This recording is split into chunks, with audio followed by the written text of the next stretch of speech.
These days, no one really knows what is happening to Nicolas Cage. For him, it is all about losing a fortune of $150 million to bizarre whims and a lavish and financially liberated life. But why did he go bankrupt and become one of the stars of the C-class cinema? It was such a huge fall for a beloved and outstanding artist like him to take part in many weak productions. How did the superhero, the star of tomorrow, become an icon of memes and a failure? Watch our video till the end to find out everything. Nicolas Cage, or in fact Nicolas Kim Coppola, was born in 1964. He comes from the well-known film family, the award-winning Coppola clan, and his uncle is the creator of The Godfather, Francis Ford. Nicolas grew up in California. He also attended Beverly Hills High School, where David Schwimmer and Martha Stewart were also studying there at the same time. It was then that he decided to become an actor, but in order not to use his family's popularity and make a name and a career for himself, he changed his surname to Cage, a name he borrowed from a comic book character, Luke Cage. He made his debut in 1981 in television pilot episode of Best of Time, which never made it to a series. Then he appeared in the cinematic melodrama Fast Times as Ridgemont High and in the crime drama of his uncle, Rumblefish. Well, he chose to change his name just to play in his uncle's movie? That's weird. However, he caught the attention of the critics for his role in the movie Birdie, a guy who's trying to help his friend who was back from Vietnam War and is scared from the horrific experience. Thanks to his performance, a star was born, and then he only became better and better. He appeared opposite Cher in the film Moonstruck, for which he was also nominated for a Golden Globe.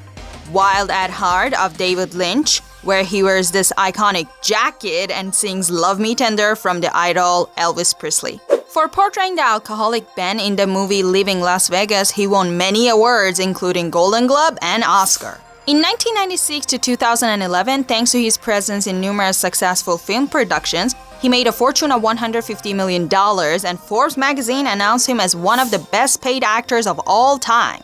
It is said that in 2009 alone, he made $40 million, so what went wrong? The actor from the very beginning played the roles of outsiders, introverted characters, and sometimes slightly bizarre and problematic ones. Did his role really affect his private life?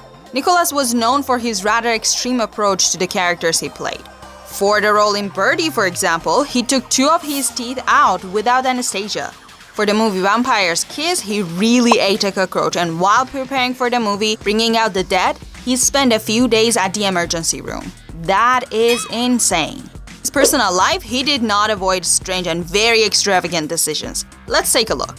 Number 1. As a fan of history, he won an auction with Leonardo DiCaprio and bought a dinosaur skull for $276,000. It is even said that he had other remains of this creature in his collection. Number 2. He also had 2 poisonous white king cobras, as he said, for protection. Number 3. For $7 million, he bought a 16-hectare island in the Bahamas for private use. Number 4. He bought a Lamborghini Miura SVJ for $450,000 and collected expensive and rare vehicles. In 2004, his collection amounted to over 30 motorcycles and 50 cars, 9 of which are Rolls-Royce. Number 5. Cage also had 4 yachts. One of them, named Sarita, was worth $20 million and had 12 bedrooms. Number 6. In 2006, the actor also purchased a supposedly haunted house for $3.5 million. The residence belonged to a serial murderer who tortured and killed many slaves in 19th century. Number 7. He bought a pyramid-shaped tombstone. The tomb in New Orleans was 2.5 meters high, and the phrase "everything from one" was engraved on it. In addition, 2 European castles, a collection of comic, and a private zoo in which he held fascinating, dangerous animals such as shark, crocodile, and octopus. The obsession with shopping and collecting led him to bankruptcy. In 2009, the U.S. Tax Service handed him a fine of $6.2 million, and Cage accused his business manager of negligence and fraud. To get on his feet, Cage began selling off his asset and his extravagant collection, often undervalued. It is said that Johnny Depp, whom he had known and been friends with Cage for years and owes his film industry career to him, helped him with his debt payment to the tax office. Acting also helped to improve his financial situation, and that is why Nicolas accepted all the roles he was offered. Unfortunately, the vast majority of productions turn out to be flops, and Cage was more and more often identified with embarrassing, stupid films. It is enough to mention Cult, The Frozen Ground, or Drive Angry as the movies for which he was nominated for Golden Raspberries. The new fame instead of popularity brought him some creative memes. At least people could laugh at them, right? Do you think Nicolas Cage will manage to return to the top? Maybe lending his voice in the new movie Spider-Man Into the Spider-Verse will be the comeback he needs. Will Bankruptcy change his attitude towards life? Write your answers in the comment section below, and do not forget to give this video a thumbs up and subscribe to our channel for more videos like this one.